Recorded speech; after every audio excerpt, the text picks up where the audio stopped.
It's a great honor to co-chair this summit with Her Excellency Samia Suluhu Hassan, President of the Republic of Tanzania, His Excellency John Gahr Støre, Prime Minister of Norway, Dr. Fatih Birol, Executive Director of the International Energy Agency.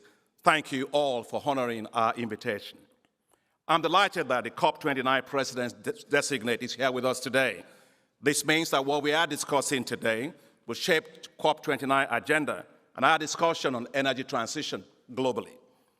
This momentous summit is the largest ever gathering of leaders and decision makers dedicated to confronting the urgent issue of lack of access to clean cooking in Africa. It is very timely, and it must be decisive. It is shocking that 1.2 billion people in Africa, that means basically 1.2 billion women, do not have access to clean cooking solutions. They rely on biomass for wood and charcoal to cook.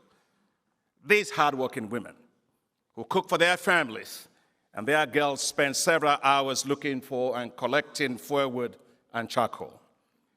With bent backs, they carry loads of firewood and charcoal and walk several kilometers just to be able to cook a decent meal for their families, things we all take for granted.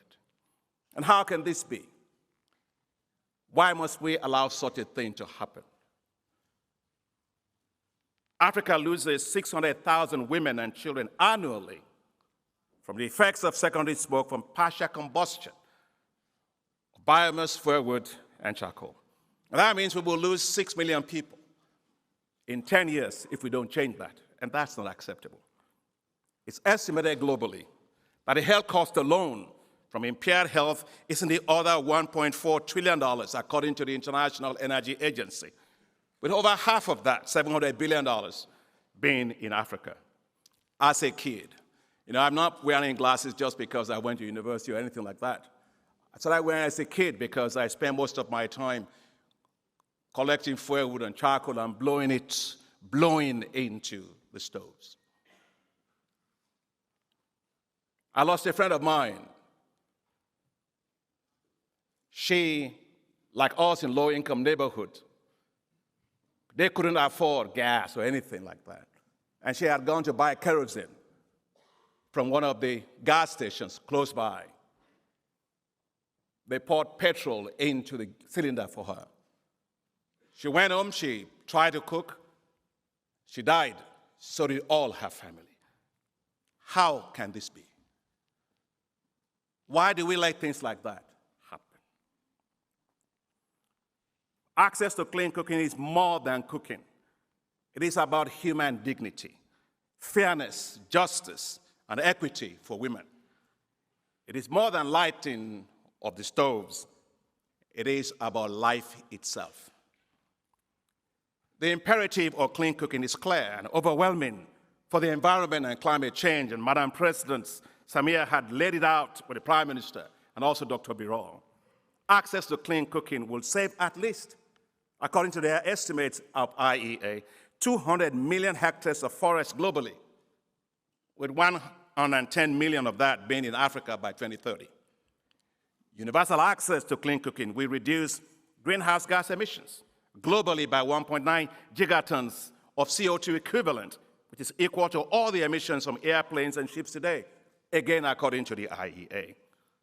Providing universal access to clean cooking, therefore, is right, fair, just, and the globally responsible thing to do. Our gathering here today will take decisive actions to solve this problem, and I know that we can, at scale, once and for all, for women and girls, for life, for the environment, and for dignity itself. The solutions for clean cooking are well known, from liquefied petroleum gas, LPGs, natural gas for use for electricity to allow for electric stoves or e-cooking, use of ethanol and biogas. We know, at least I know, of the so-called improved clean cooking stoves, and I'm not denigrating it at all because I used it as a kid. But they simply give you thermal efficiency in the use of heat for cooking, but they still rely on firewood, on charcoal, or biomass. So let's be clear. there is nothing improved in continued suffering. No woman in Africa should have to cook again with fuel, charcoal, and biomass. We have a saying in my culture, what is bad is not good.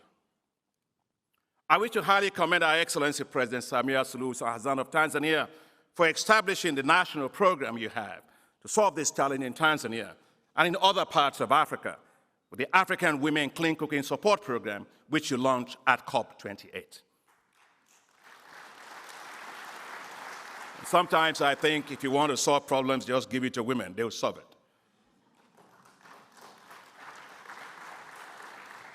It's time to restore dignity to women to cook in Africa, just like everybody does in all developed countries.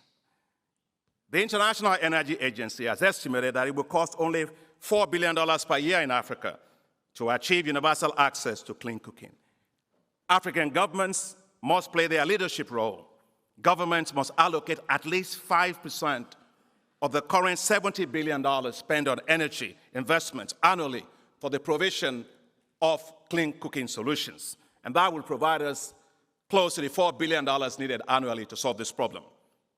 I want to thank the Prime Minister of Norway for the announcement that he has made. Norway has always been a great supporter of all of the efforts that we do on renewable energy. And thank you very much, Mr. Prime Minister. Please give it up to them. The African Development Bank will play a major part in this collective effort, and we will allocate 20% of all of our financing in energy to clean cooking. I just want to be sure it wasn't easy for me to do that. I locked up my vice president. Is you here? Yes, Kevin. I locked him up in my hotel room until 4 o'clock in the morning.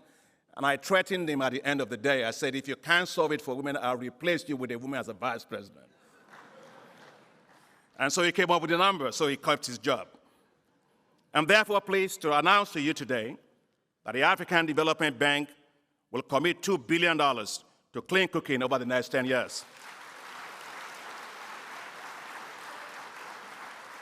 We will work with governments to develop and roll out clean cooking solutions at scale, along with supportive policies, standards, safety, and regulations, as well as fiscal incentives to improve accessibility and affordability.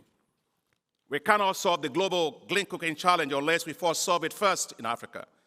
I therefore wish to thank you, Madam President. I took note, President Samia Suluhu Hassan, for your call for $12 billion facility to be set aside for the 17th replenishment of the African Development Fund to drive universal access to clean cooking for women across Africa. If you support that, please clap for her, and we're grateful for that. The African Development Bank stands ready to work with all the countries, with the IEA, who is doing an astounding job, the African Clean Cooking Consortium and partners to mobilize the resources to tackle this challenge and get it done once and for all, and give opportunity for girls not to die like my friend did. Let us from today create a spark and trigger a movement to assure 100% access to clean cooking for women in Africa. It's the right thing to do, and I know that we can do it. So let's join this on a movement and get it done. Thank you all very much.